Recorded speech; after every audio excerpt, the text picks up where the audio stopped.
আসসালামু আলাইকুম। নিকা সিগনেচার পেন ডেকোরেশন করা দেখাবো আপনাদের সবচেয়ে সহজ উপায়ে।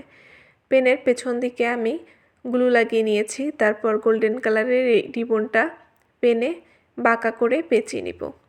একটু টাইট করে পেঁচিয়ে নিতে হবে। পুরোটা মুড়িয়ে নেওয়ার পর আমি কেচি দিয়ে কেটে নিয়ে এখানে সুই সুতা দিয়ে সেলাই করে নিচ্ছি। রিবনটির এই বাকি অংশটুকু ভাঁজ করে সেলাই করে নিতে হবে। তারপর স্টোনের লাইনটি সেট করতে হবে। এটাও বাঁকা করেই সেট করে নিতে হবে। আগে আমি সেলাই করে আটকে নিচ্ছি। রিবনের সাথে এই স্টোনের লাইনটি আটকে নিলাম, তারপর বাঁকা করে আবার পেঁচিয়ে নিতে হবে কলমটার সাথে। রিবন থেকে স্টোনটি যাতে সরে না যায়, আবার এজন্য সেলাই করে নিচ্ছি। স্টোনের এই লাইন আপনাদের কাছে না থাকলে স্কিপ করবেন, কোনো সমস্যাই নেই।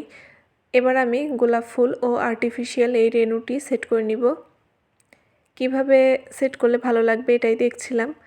আমি টোটাল 6টা রেণু দিয়ে সাজিয়ে নিব। পেছন দিকে গ্লুগান দিয়ে সেট করে নিয়েছি আমি ফুলের সাথে রেণুগুলো। পেনের পেছন দিক থেকে পালকটি সেট করে নিলাম। এবার গ্লুগান দিয়ে আটকে নিচ্ছি যাতে সরে না যায়। তারপর এখানে আর একটু গ্লু লাগিয়ে নিলাম। এবার গোলাপ ফুলটা এখানে সেট করব। একদম অল্প খরচে ঘরে বসেই এই পেনটি আপনারা বানিয়ে নিতে পারবেন। আর আমাদের কাছে অর্ডারও করতে পারেন, যে কোনো ফুলের কালার বা ডিজাইন কাস্টমাইজ করে নিতে পারবেন। এবার পেছন দিকে আরও একটু গ্লু দিয়ে দিচ্ছি। বিয়ের সময় এরকম পেন দিয়ে যদি সিগনেচার করা হয় তাহলে মনটাই হয়তো আরও বেশি ভালো হয়ে যাবে। আমার পেজের নামটি লিখি তাহলে। এত সুন্দর লাগছিল সামনে থেকে, মাশাআল্লাহ।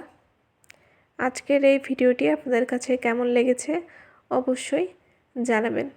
আসসালামু আলাইকুম। আল্লাহ হাফেজ সবাইকে। ভালো থাকবেন, সুস্থ থাকবেন। টাটা।